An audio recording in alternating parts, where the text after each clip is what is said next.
আসসালামু আলাইকুম প্রিয় দর্শক, এই মুহূর্তের নিম্নচাপ, হঠাৎ কালবৈশাখী ঝড়, তীব্র তাপপ্রবাহ, ঘূর্ণিঝড়ের খুবই গুরুত্বপূর্ণ নতুন আপডেট নিয়ে চলে আসলাম আপনাদের মাঝে। চলমান শক্তিশালী বৃষ্টি বলয়ের দাপট কমতে শুরু করেছে।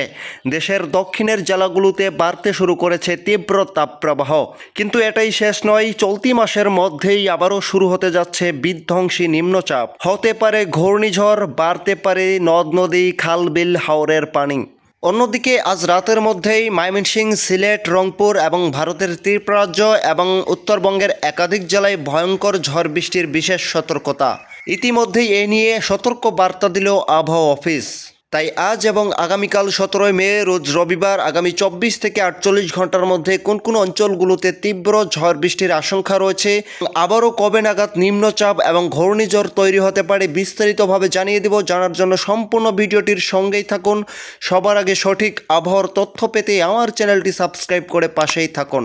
এবার জেনে নেওয়া যাক এক নজরে। প্রিয় দর্শক, এই মুহূর্তে সরাসরি চলে আসলাম ইউরোপিয়ান মেঘমালা স্যাটেলাইট চিত্রে। এখান থেকে আমরা দেখতে পাচ্ছি আজ থেকেই আবহাওয়ার বিরাট এক নতুন পরিবর্তন। বিশেষ করে কৃষকদের জন্য রয়েছে একটা স্বস্তির খবর। আমরা দেখতে পাচ্ছি চট্টগ্রাম, খুলনা, বরিশাল, ঢাকা, এদিকে কলকাতা, রাজশাহী, ময়মনসিংহ, সিলেট, রংপুরের প্রত্যেকটা বিভাগের আকাশ এই মুহূর্তে পরিষ্কার থেকে আংশিক মেঘলা অবস্থায় দেখা যাচ্ছে এবং দেশের দক্ষিণের জেলাগুলোতে বাড়তে শুরু করেছে তীব্র তাপপ্রবাহ। এই কয়েকদিনের মধ্যেই যাদের ধানের কাজ কমপ্লিট হয়নি, কমপ্লিট করে নিতে পারেন। এখান থেকে আমরা দেখতে পাচ্ছি আজ রাতের মধ্যেও কিছু কিছু অঞ্চলে বিক্ষিপ্ত ধরনের ভারী বৃষ্টির পূর্বাভাস রয়েছে। আমরা দেখতে পাচ্ছি এদিকে বিশেষ করে সিলেট, শতকবাজার, এদিকে সুনামগঞ্জ, তারপর ডায়েরি, বারলেখা, বালাগঞ্জ, এদিকে আমরা দেখতে পাচ্ছি কালুরা, বানিয়াচং, হাবিবগঞ্জ, শ্রীমঙ্গল উপজেলা, এদিকে আমরা দেখতে পাচ্ছি শিলচর, হালিদাকান্দি, জাকিগঞ্জ, জাইন্তিপুর, এই অঞ্চলগুলোর উপর দিয়ে আজ রাত 1টার মধ্যেই বিক্ষিপ্ত ধরনের ভারী বৃষ্টির পূর্বাভাস রয়েছে। এছাড়াও আমরা দেখতে পাচ্ছি ময়মনসিংহের একাধিক জেলাতেও, এদিকে ময়মনসিংহ, তিরশাল, ঘাটাইল, শিবগঞ্জ, তারপর হচ্ছে সরিষাবাড়ি, জামালপুর, নকলা, নেত্রকোনা, যশোর, এছাড়াও আমরা দেখতে পাচ্ছি হালুয়াঘাট, জেনাইগাতি, দেওয়ানগঞ্জ, বাগমারা, শিবগঞ্জ, এই অঞ্চলগুলোর উপর দিয়েও অস্থায়ীভাবে কোথাও কোথাও 5 থেকে 7 মিলিমিটার পর্যন্ত ভারী বৃষ্টির পূর্বাভাস রয়েছে।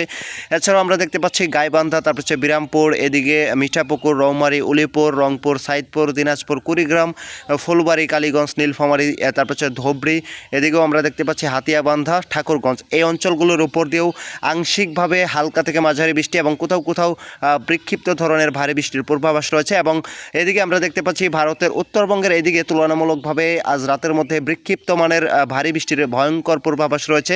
এদিকে আমরা দেখতে পাচ্ছি গোপালপাড়া, তারপর হচ্ছে বহরি, আলিপুরদুয়ার, শিলিগুড়ি, কোচবিহার, তারপর হচ্ছে গুয়াহাটি, এই অঞ্চলগুলোর উপর দিয়ে কোথাও কোথাও দেখা যাচ্ছে আজকে 20 থেকে 25 মিলিমিটার পর্যন্ত ভারী বৃষ্টির পূর্বাভাস। এছাড়া আমরা দেখতে পাচ্ছি অন্যত্র এদিকে ঢাকা, চট্টগ্রাম, খুলনা, বরিশাল, এদিকে কলকাতা এবং রাজশাহী বিভাগের এই জেলাগুলোতে আস্তে আস্তে তীব্র তাপপ্রবাহ বাড়তে শুরু করবে বিগত কয়েকদিনের মধ্যেই। চলতি মাসের মধ্যেই কিন্তু আবারও একটা নিম্নচাপ তৈরি হতে পারে, তার হাত ধরেই ঘূর্ণিঝড়ের রূপ নিতে পারে।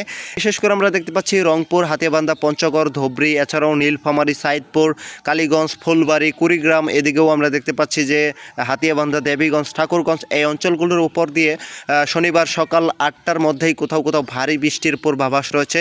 এছাড়া আমরা এদিকে আমরা দেখতে পাচ্ছি যে ময়মনসিংহের এদিকে ময়মনসিংহ, কিশোরগঞ্জ, শেরপুর, জামালপুর, বগুড়া, এই অঞ্চলগুলোর আকাশ আংশিক থেকে মেঘলা থাকতে পারে এবং কোথাও কোথাও হালকা থেকে মাঝারি বৃষ্টির পূর্বাভাস লক্ষ্য করা যাচ্ছে। প্রিয় দর্শক, আমরা এদিকে দেখতে পাচ্ছি খুলনা, বরিশাল, বরগুনা, চট্টগ্রাম, কক্সবাজার, ফেনী, চাঁদপুর, এদিকে খড়গপুর, কলকাতা, কৃষ্ণনগর, সিউড়ি, ধানবাদ, দুর্গাপুর, তারপরে রাজশাহী বিভাগের একাধিক জেলায় এই মুহূর্তে তাপপ্রবাহ বাড়তে শুরু করেছে এই অঞ্চলগুলোর উপর দিয়ে।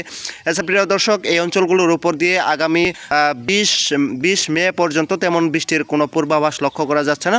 পরবর্তী 20 মের পর হতে আবহাওয়ার আরেকটি নতুন পরিবর্তন ঘটতে পারে, দেশে আবারও শক্তিশালী বৃষ্টি বলয় প্রবেশ করতে পারে, এমনটাই কিন্তু পূর্বাভাস থেকে দেখা যাচ্ছে।